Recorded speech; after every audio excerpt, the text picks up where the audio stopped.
So I'm going to switch to Janine, and I could read her bio, but what I'm really just going to say is I got the opportunity to meet Janine many years ago when I was just starting my own new career, and she's just a force in the community. A leader, and I've had the privilege to continue to work with her in one of my classes where she hosts our students and works with them on projects. So Janine has done some pretty amazing work, but I'm going to let her talk about it. So Janine, this is what we're going to do for the panelists is each one is going to have some slides and present about their work, and then we're going to have a short discussion before we move to the next person. So we'll start with Janine, and I'll hand it over. Danielle, thank you. So I had an initiative that is called Changing the Narrative. And essentially what it is an initiative to change the way that people think, talk, and act about aging and ageism. Now, part of you may be thinking, and Danielle, I'm just going to keep going. Next slide, I know. Part of you may be thinking, what on earth does this have to do with social connection, right? Because we work more on the systems and kind of policy level. But I want to put forth this idea and encourage you to think about it. To what extent does ageism contribute to social isolation among older adults and actually younger adults as well? And in what way does it really interfere with social connection? So we define ageism, we use the World Health Organization definition. It's prejudice, it's stereotyping and discrimination based on age. And I always think it's important to acknowledge that ageism isn't just directed against older people. When younger people are told, oh, you don't have enough experience or are discounted, that's also ageism, right? So I want everyone to think about, if we think about going upstream, right?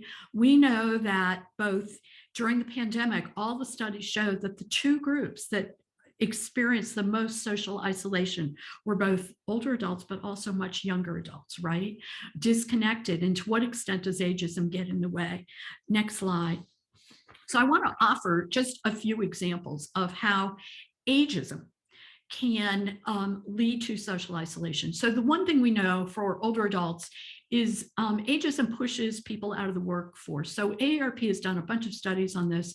Urban Institute did a study that was released a few years ago that showed 56% of people entering their 50s pushed out or laid off because of age. Only 10% ever recouped financially. So when you're pushed out of a place where many of us have that social connection, right, that contributes to social isolation. We also know that when you're older and pushed out, much harder to get back in. Ageism attitudes, and I don't think this is deliberate. People don't say, let's go ahead and isolate young people here and let's isolate old people here, but it kind of happens, right? I often wonder, even when I think about a concept that is well established in our society of a senior center, I call that institutional age segregation. Why do we think that all of a sudden, and I'm 68, is there a reason why I would want to go someplace where everybody else is my age? Or am I more interested in being involved with people who, like I am, are politically involved, who, like Danielle, care about networks, who, like, many of you have these other different interests? Is there a reason why we don't organize people kind of by interest, but somehow suggest that, older people ought to live together, older people ought to play together, et cetera? And then I think this really came out during the pandemic. And Danielle, I know this is a later question, but ageism, and it was implicit bias. It wasn't deliberate, like, oh, let's isolate those older people. But think of the public policy decisions that were made. So for example, in Colorado, a decision made early on, we're going to continue with child protective services and have people check in with children who are at risk, but we're not going to continue with adult protective services and check in on older people who are at risk. We make decisions, again, with well-intentioned, that we are going to, if you're in skilled nursing facility, long-term care, et cetera, we're not going to let anybody visit you. All of those kind of public policy decisions kind of reflect implicit bias that we have, but that lead to social isolation and led to some of those staggering numbers that you showed at the beginning. Let's go to the next slide.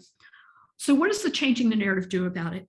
So we believe that we have to go upstream, that we have to have some very concrete solutions. And I know you're going to hear from both of our other panelists about very concrete things that can decrease social isolation and increase social connection. And we also think that we need to go upstream and really think about sources of ageism and go ahead and address those head on. A popular saying of ours, we borrow from civil rights leader Grace Lee Boggs, who said, "We are the leaders we've been waiting for." In other words, let's not wait for another organization. We've got to figure it out ourselves. And for changing the narrative, that kind of plays out in two ways. One, it's in the type of work we do, and I'll share a few slides, but it's also in the way we do our work. The way we do our work is basically with what I call civilians. We call them change agents at changing the narrative, but basically volunteers who are primarily older adults. And we increase the social connection among older adults by getting them together and fighting some of the root causes of ageism and ageist philosophies. Next slide. So some of the things we do workshops on reframing aging. We know that our society is very ageist, and so we kind of teach and share information about research-based ways to talk about older people and about language and messaging that are more effective. Next slide. We do a lot of community education and organizing. Now, it was lovely when we were able to do this in person before the pandemic, because obviously that in itself brought social connection when people could come together and talk about what does ageism in the workplace look like? What does ageism in healthcare look like? We trained older people, and we continue to do that virtually now through a virtual speakers bureau. So we are basically bringing together older people around issues of ageism and having, we're developing, if you will, our own solutions and putting them out there in the universe through community education and organizing. Next slide. We do a lot of storytelling and challenging stereotypes. So one of the things that we know about social isolation in older adults is very often, if you're experiencing it, you feel like it's just you, that you as the individual or your mom, your dad, your grandparent is the only person experiencing that. So one of the things that we like to do is challenge the stereotype about, oh, here's the older person just sitting in their home, looking out the window, looking sad, hoping a cat walks by, and instead tell stories of real people, real older people who are every day involved in our community with the idea of inspiring people to think about what they can do better. So for example, today on our social media, you'll see a lot of posting about, you know, a woman who needs no introduction in dance history, Cleo Parker Robinson. And we're doing that not only around here are the kind of things that you can do at any age and how you can get involved. Next slide. A very specific intervention that we created. Remember what I said earlier, social isolation and lack of social connection isn't just older people. So thrilled, Danielle, that you're doing this program in March and in April about younger generation. A powerful intervention is to actually bring generations together instead of living in these little age segregated silos that our society tends to organize in. So we have a program that called On the Same Page. It initially was in 2018 and 2019. We did these in person. We brought older people and younger people together to have conversations about topics that matter. We moved that virtually in 2020, and anybody can go down or to our website, basically download a toolkit, and which has questions, sample things so that people can talk across generations. So we've had this was so much fun in person. I find the experience is not as great virtually, but you know, we're working on it. We're working on it. Next slide. Policy research and advocacy. So one of the things that we discovered during the pandemic, I know this is a later question, but during the pandemic, we discovered that ageism was baked in so many public policies, and those public policies actually reduce social connection and isolation. So a lot of what we do, and again, we have volunteers, older people who are volunteers doing the research, talking to legislators, doing the advocacy in their own communities about how can we make sure that policies are less ageist. Next slide. We're going to go through these three just real quick. To reduce workplace age discrimination, which we know is a huge factor in causing long-term social isolation. We've got an age-friendly workplace initiative campaign. We talk to employers, we talk to anybody who will listen about the benefits of older workers and intergenerational teams. Next slide. We also do an age-friendly healthcare campaign. So a fun campaign that we're doing right now, we created with the Boulder County Area Agency on Aging, a 16-minute film. Anybody can basically download the film. You can show it in your house with friends. You can show it virtually, and then have a conversation about how you're experiencing ageism in healthcare. And so this film, the link to this film has now been downloaded time and time again. And we're also training older people to be able to facilitate this conversation in their own networks, faith communities, and that kind of thing. Again, both addressing root cause with older people, increasing social connection. Next slide. And finally, we like to do what we call popular public awareness campaigns that deal with ageism and popular culture. So we did a real photo contest to counter visual ageism that we often see. Last year, we launched a anti-ageist birthday card. And we, so basically, to counter the narrative that all of aging is all downhill. And then we, from time to time, coordinate social media campaigns. And this is something that we've had a lot of older adults weigh in. So again, countering the narrative that older people aren't on social media, et cetera, coming in and they're sharing kind of positive messages about getting older, about effective programs like AARPs and like Center for African American Health, and sharing fun memes and that kind of thing. So that's a little bit of what we do. I've probably gone too long. I will stop. Thanks, Danielle. Thank you, Janine. And we're going to queue up Morgan next. But before we do that, you answered the question I really wanted to ask, which was a little bit about how things have changed or the impact of COVID.